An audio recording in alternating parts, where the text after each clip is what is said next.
Adam here with Brooksaw Antiques. Today we have this 1954 Royal HHP vintage desktop typewriter. I'm going to show you how to use the functions and make sure they all work. The HHP stands for Heavy Duty Pica Typeface, prints 10 characters per inch. Then the HHE would be the Elite, prints 12 characters per inch. Up top is the adjustable paper guide. This helps you guide the page in straight. I'm going to line that up with the edge of the platen, which is the main roller that feeds the paper. The margins are magic margins. I'll show you how to set those once I load the page here. And this is the paper bill that sits on top. It's got two adjustable rollers and a scale. So right now the margins are pretty close to the edges. If you want that left margin right there, then you just put the cursor where you want the margin and then flip the switch on the top left, and it magically sends the margin to that spot. If you want it closer to the edge, you hold the carriage release and the magic margin at the same time and just push it to where you want it and let it go. Right now it's on the edge.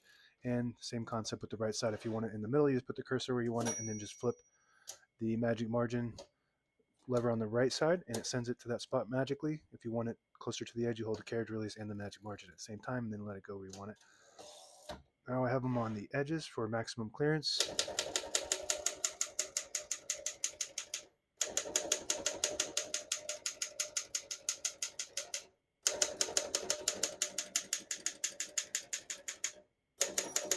Once you hear the bell, you're at the end of the margin. Hit this line space, gets you back to the beginning. It skips 1, 2, or 3. Right now we have it on single, but if you want double, you just flip that switch down. It skips 2.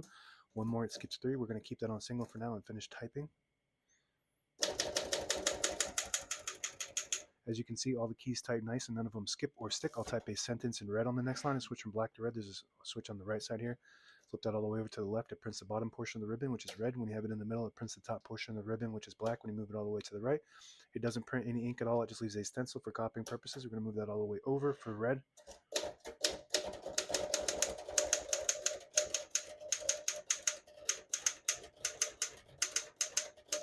Beautiful.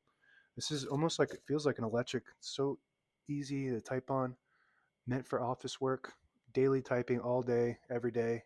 Just super rugged, super reliable, and just very heavy duty, like the name. Weighs about 30 pounds. To pull the page out easy, there's a switch on the right side here. You flip it forward and it unlocks the rollers underneath the platen, allowing you to pull the page out easier or load thicker paper like carbon copy or cardstock. Make sure you flip that back before you load the next page or else it won't load correctly. You got a shift on each side. Shift lock on the left. Clear that, just hit shift button again. Backspace on the top left. Very good. Margin release on the right side. When you get to the end of the margin, there's a mechanism that blocks you from printing. Hit that margin release button. It does allow you to go all the way to the end. We're going to put that color back on black for default here. Tab on the right side. This has a regular push button tab and the palm.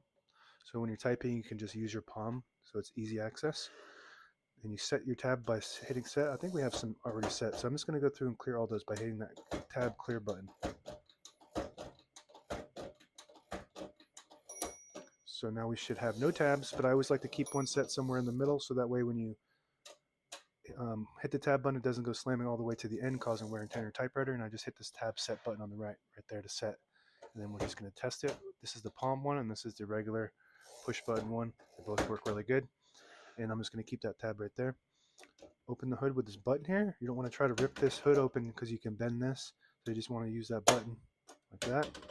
All the brand new ribbons loaded on the left, so it's pulling to the right counterclockwise. If you want to switch that direction, there's a little switch on the inside here. You just flip that to the left and pull clockwise to the left.